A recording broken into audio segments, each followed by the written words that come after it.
This is a 2024 Mazda CX-50 2.5 Turbo Meridian Edition, a more off-road friendly version of the new for 2023 compact SUV from Mazda. By the way, the CX-50 is slightly larger than the Mazda CX-5, which Mazda does still sell. This is in addition to, not a replacement of. For 2024, Mazda did make a couple of small changes. They retuned the shock absorbers and the electric power steering to make it just a tiny touch more off-road friendly, and they dropped the number of trims that are offered from 10 to 8. You can no longer get what once was the base S trim. It is now the Select as the base, and the S Preferred Plus trim is also gone. But that still leaves plenty to choose from. I'll go ahead and put the remaining 8 trims up on the screen right now.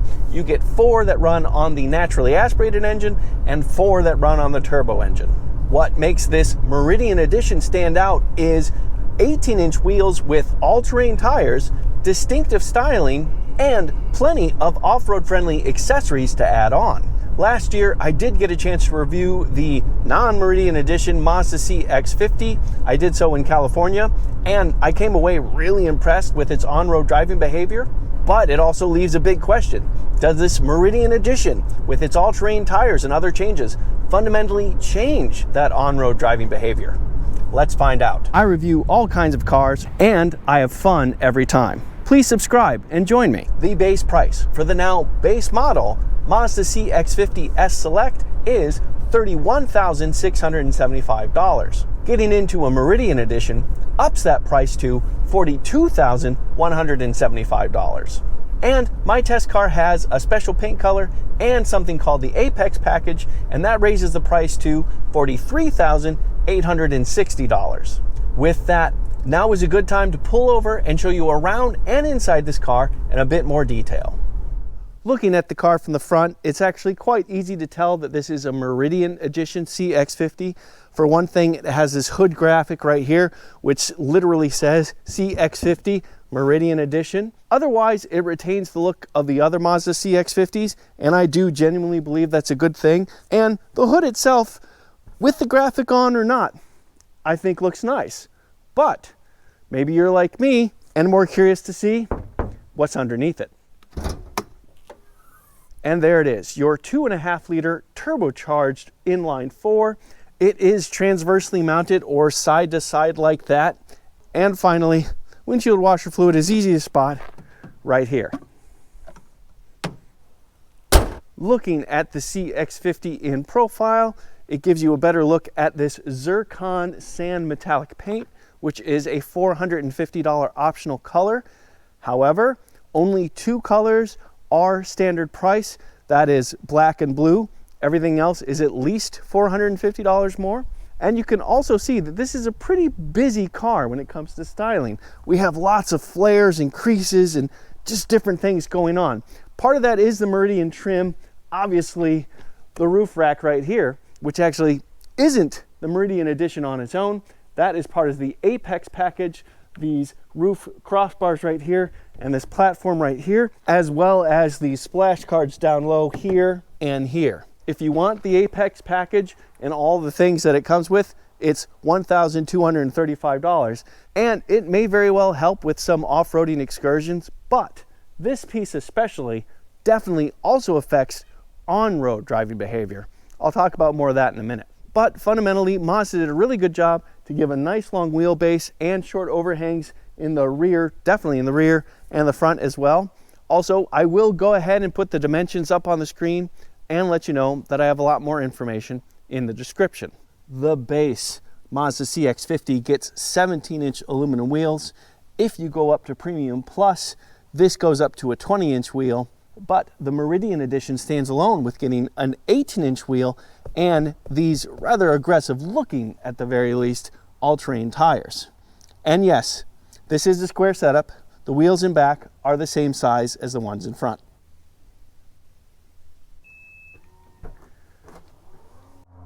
You get a very healthy 31 cubic feet of storage behind the second row. And if 31 cubic feet of storage isn't enough for you and you don't need to carry people in the rear, that is super easy to do.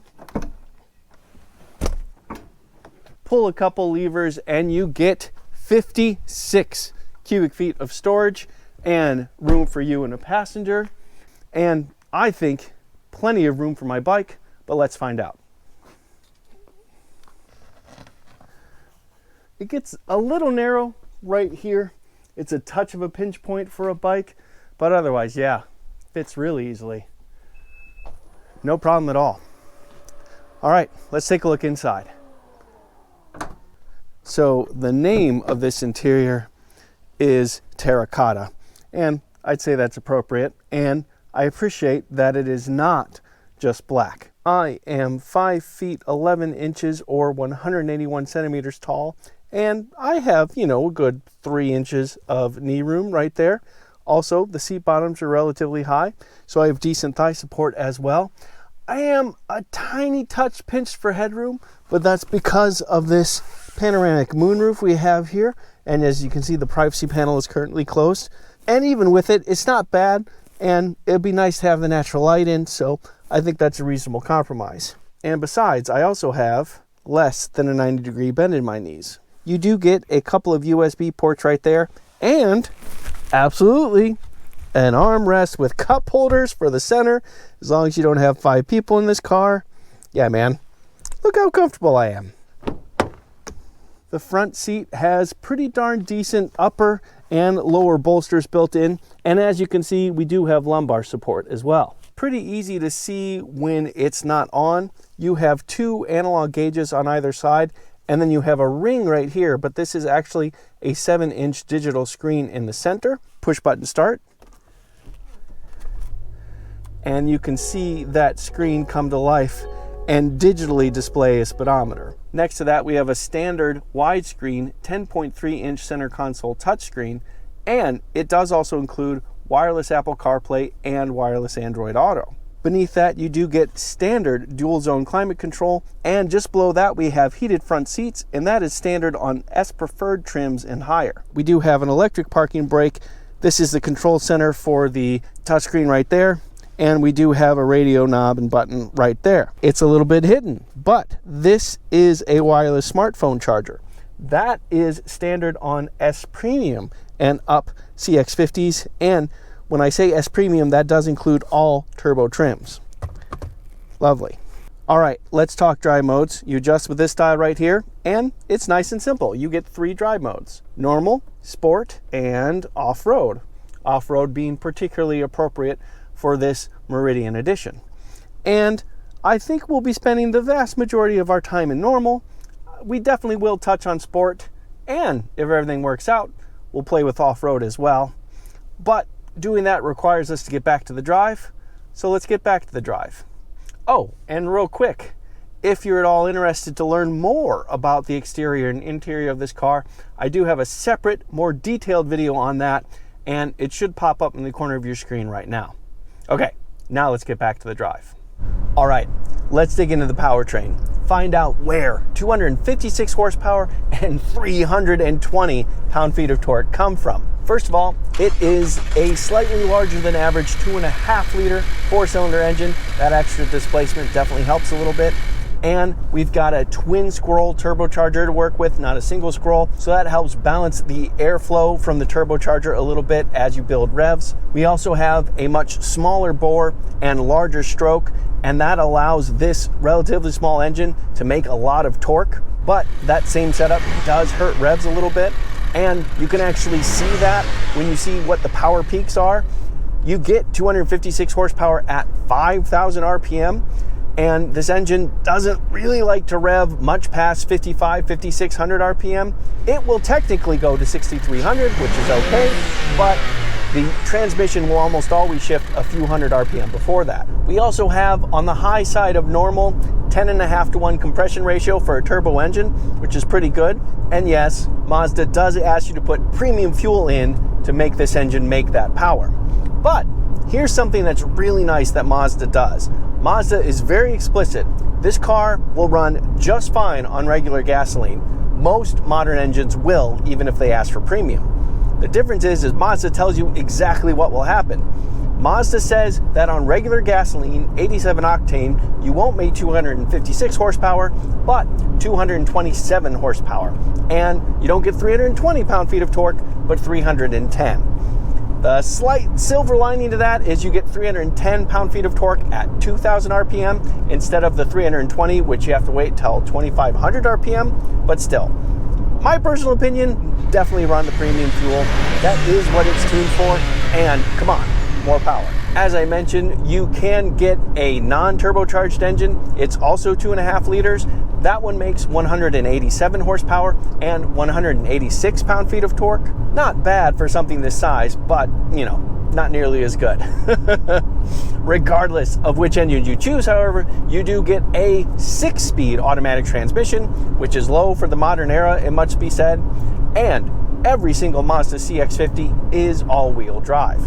And in many ways, this is a fine engine. The fact that Mazda went a little high for displacement, 2.5 liters instead of 2, helps. It allows the engine to make just a little bit more torque at fewer RPM. And the fact that they went with a long stroke helps that torque number further. But the lack of revs is noticeable. The fact that this shifts at 5,500 RPM or thereabouts most of the time, even when you're at full throttle, is a little bit disappointing and a little odd. Also, the fact that we only have 6 speeds does feel a little bit off in the modern era. At highway speeds, the engine RPM is a little bit elevated to what I'm used to. Now, it is not a big deal. This is a nice, well-balanced, well-running engine, but it is just something that stands out slightly from other modern models. That said, the fact that this engine does run smoothly, is nicely balanced, and has good power does a lot of work to make up for that. In fact, I'm in the normal driving mode right now, and if I floor it, kickdown is not bad, and we get good acceleration. Yes, that twin scroll turbo does a lot of good work there, and we make good power, and we get off the line pretty darn well. And that's in the normal driving mode. If I switch it to sport and floor it again, the kickdown's about the same, but it was already in a lower gear and it's ready to move. Yeah, this thing has muscle. And considering that this is just a 6-speed, the transmission does a lot of good work to be in the right gear at the right time to maximize the acceleration or the fuel economy or whatever you're trying to get. So overall, this is a strong and stout powertrain, and I'm pretty darn happy with it. And also, we do have shift paddles, so if you want to do the shifting on your own, I can kick it down a few gears and just floor it myself and already be in the right gear before I even accelerate. So yeah, overall, this is a mighty fine powertrain. I would put it closer to more like a BMW feeling powertrain than, say, a Nissan or a Toyota powertrain. Now, there is a third driving mode, an off-road driving mode, so if I put it in that one and floor it again, it feels pretty much the same, actually. So if you want to be in off-road, even when you're on-road, it'll be fine. When it comes to having a slightly bigger displacement, that does hurt fuel economy a little bit, but not much. You get 23 miles to the gallon in the city, 29 miles to the gallon on the highway, 25 combined.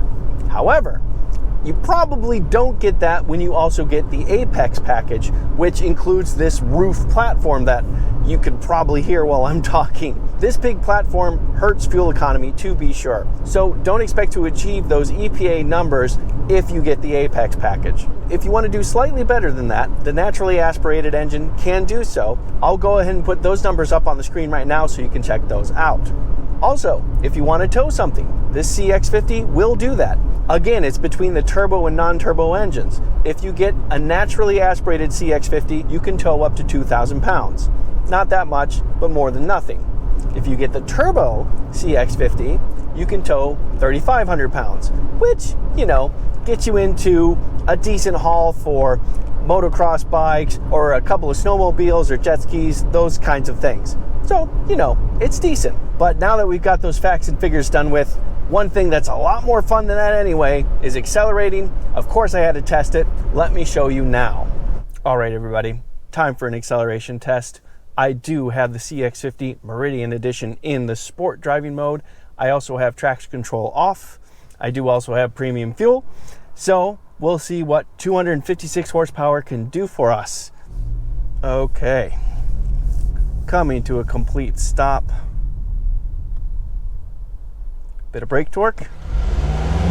Ooh, 3,000 RPM off the brake. A little bit of tire slip and good launch. Reasonable shifts considering everything. Pretty early shifts though, it has to be said. But man, good torque and good pull. Wow, yes. Oh man, this is strong. I remember being impressed with the acceleration from the CX-50, and this Meridian edition does nothing to change that. Good initial launch, decent shifts, early shifts, but strong pull throughout. Good acceleration. All right, let's talk chassis. This is still fundamentally a Mazda, and Mazdas are really good at having enjoyable on-road driving behavior and making a fantastic compromise between ride and handling. Even with this Meridian edition, and even with these different tires, the comfort, the ride is really good, and the handling is still competent. There is a difference between the turn-in response and the sharpness of the feel of this car, but it's not fundamentally different. It still generally behaves well, and I appreciate that part very much. And all of what I said is true on roads like this or on the interstate. I did test it there as well. Let me show you that.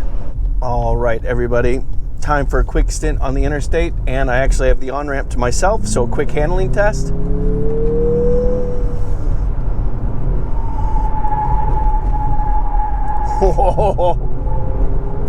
Yeah, these all-terrain tires add a lot of understeer to the equation and take away some of the grip, but whatever. It's still completely competent around the road, just not quite the same feel as other CX-50s. Okay, now we're on the interstate. I'm setting the cruise control to 78 miles an hour to go with traffic, and we do have several driving aids that are part of this CX-50. I'll go ahead and put them on the screen right now for you to check out.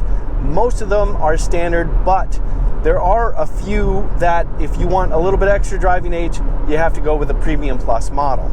At 78 miles an hour, with the 6-speed transmission, we're looking at about 2250, 2300 RPM for the V6. Not bad. A little bit on the high side for modern era cars these days, even 4-cylinder modern era cars, but not bad. And definitely the engine generally is in the background. But I mentioned earlier the Apex package playing a role in the on-road driving behavior of this car. This is what I'm talking about. Two things are happening right now.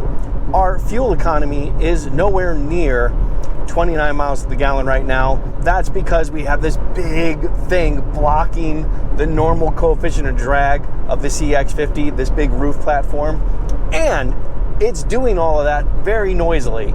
Both things are hurt by getting this, elaborate roof rack effectively. You lose fuel economy, especially on the interstate, and you get a lot more wind noise. If you don't spend a lot of time on the interstate and you do spend a lot of time off-roading and you want to carry a bunch of cool stuff, this is definitely worth it.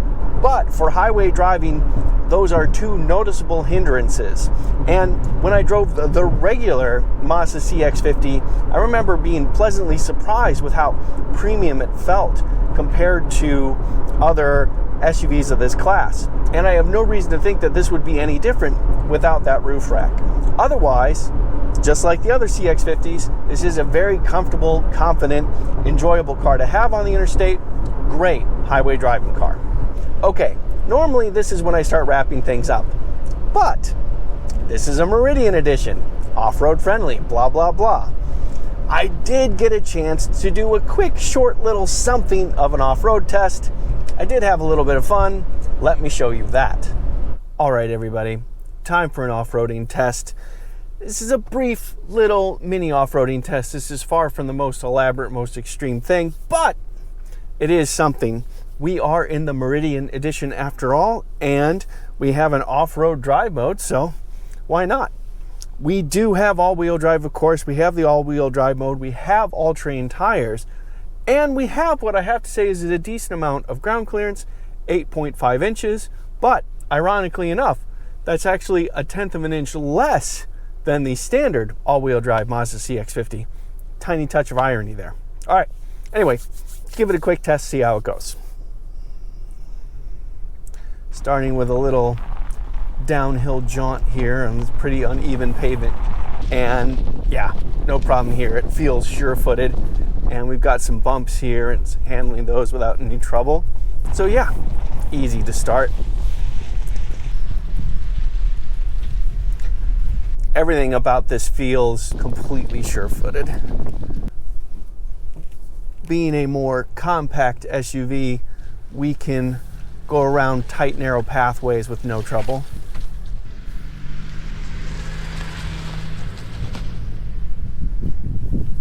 Yep, it's not stressing any of the clearances of this SUV so far. Everything is good. And the off-road driving mode is keeping us in a pretty low gear. Revs are pretty high. We're only going about 10 miles an hour and we already have 2,000 RPM, so that's pretty nice. All right, time for a steep gravel hill we got to go up. Oh yeah, no problem at all. So there you have it, off-roading in the Mazda CX-50 Meridian Edition. Okay, what do I think of this 2024 Mazda CX-50 Meridian Edition? Just like the standard CX-50, there is a lot to like here. It has good fundamentals. It has a nice, strong, smooth-running engine. It has a really well operating 6-speed transmission, even if it is a tiny touch behind some of its competition. And the interior and the amenities and the space and the ergonomics of it all work really well. I like all of that. And I think the Meridian Edition does a good job to give you just a little bit more off-roading prowess than a standard CX-50, which I think will honestly be enough for the vast majority of people. The one demerit for me is this Apex package. I'm not going to want to compromise wind noise and fuel economy as much as this Apex package would force me to do. I would rather come up with different ways to carry kayaks and bikes and other things like that.